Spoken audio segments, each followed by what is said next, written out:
In the name of the Father, and of the Son, and of the Holy Spirit. Amen. Our Father, who art in heaven, hallowed be thy name.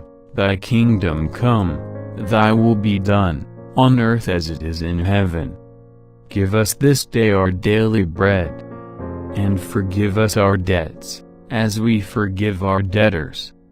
And lead us not into temptation, but deliver us from evil. Amen.